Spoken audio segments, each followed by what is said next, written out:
Hi guys, ഗലിബ്രോ എന്ന് YouTube channel എല്ലാവർക്കും സ്വാഗതം. ബിഗ് ബോസ് മലയാളം സീസൺ 7 പുതിയൊരു പ്രൊമോ വന്നിട്ടുണ്ട്. പ്രൊമോയിൽ കാണിച്ചിരിക്കുന്നത് എവിക്ഷൻ ആണ് കാണിച്ചിരിക്കുന്നത്. എവിക്ഷൻ പ്രോസസ് ആണ് കാണിച്ചിരിക്കുന്നത്. നമുക്കറിയാലോ 11th വീക്ക് എവിക്ഷനിൽ പുറത്തു പോയ ആരാന്നൊക്കെ നമ്മുടെ ചാനലിൽ കൂടെ വിട്ടയാണ്. അതായത് ലക്ഷ്മിയാണ് പുറത്തു പോകുന്നത്. അപ്പോൾ എന്തായാലും പ്രൊമോയിലേക്ക് കിടക്കാം. പ്രൊമോ എന്ന് പറയുന്നത് ലാലേട്ടൻ പറയാണ്, ഇന്ന് ആരാണ് ബിഗ് ബോസ് ഹൗസിന്റെ പടി ഇറങ്ങുന്നതെന്നാണ് ലാലേട്ടൻ ചോദിക്കുന്നത്. അത് കഴിഞ്ഞിട്ട് അവരെല്ലാം എണീപ്പിച്ച് നിർത്തുന്നുണ്ട്, അതായത് 6 നോമിനേഷൻസ് ഉള്ളവരെ. പക്ഷെ പ്രൊമോയിൽ കാണിച്ചിരിക്കുന്ന ലാസ്റ്റ് നിൽക്കുന്ന 2 പേര് ആരൊക്കെയാന്ന് വെച്ചാൽ അക്ബറും ലക്ഷ്മിയാണ്.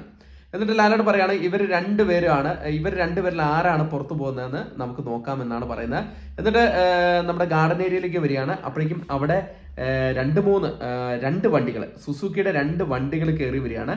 ആ വണ്ടിയിൽ ബിഗ് ബോസ് അനൗൺസ് ചെയ്യാണ്, ആ 2 വണ്ടിയിലും ഓരോ മത്സരാർത്ഥികൾ, അതായത് അക്ബറും ലക്ഷ്മിയും ആ 2 വണ്ടിയിലും കയറും. ആ 2 വണ്ടിയും എന്നിട്ട് പുറത്തേക്ക് പോയിട്ട് തിരിച്ചു വരാത്ത വണ്ടി, ഒരു വണ്ടി മാത്രം തിരിച്ചു വരത്തുള്ളൂ. തിരിച്ചു വരാത്ത വണ്ടിയിൽ പോകുന്ന ആള് എവിക്റ്റ് ആയി എന്നാണ് പ്രൊമോയിൽ കാണിച്ചിരിക്കുന്നത്. ഒരു ഡിഫറെൻ്റ് ആയിട്ടുള്ള ഒരു പ്രോസസ്സാണ് കേട്ടോ അത്. എന്തായാലും രസകരമായ ഒരു പ്രോസസ്സാണ്. അക്ബറും ലക്ഷ്മിയാണ് ലാസ്റ്റ് നിൽക്കുന്നത്. അവർ 2 പേരും 2 വണ്ടിയിൽ കയറാൻ വേണ്ടി വെയിറ്റ് ചെയ്യുന്നു. എന്നിട്ട് അവരെ എടുത്തിട്ട് പുറത്തേക്ക് പോകുന്നു. പുറത്തേക്ക് പോയിട്ട് ഒരു വണ്ടി തിരിച്ചു വരും, ഒരു വണ്ടി എവിക്റ്റ് ആയ ആളെയും കൊണ്ട് അങ്ങ് കൊണ്ടുപോകും. അതാണ് പ്രൊമോ.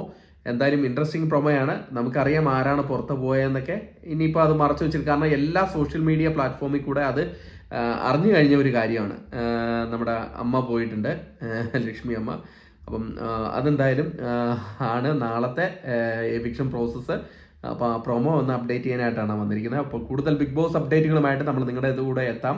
അതോടൊപ്പം നമ്മുടെ ചാനൽ സബ്സ്ക്രൈബ് ചെയ്തില്ലെങ്കിൽ ദയവായി ചാനൽ സബ്സ്ക്രൈബ് ചെയ്ത് കൂടെ ഉണ്ടാവുക. അതുവരെയും ടാറ്റാ ബൈ.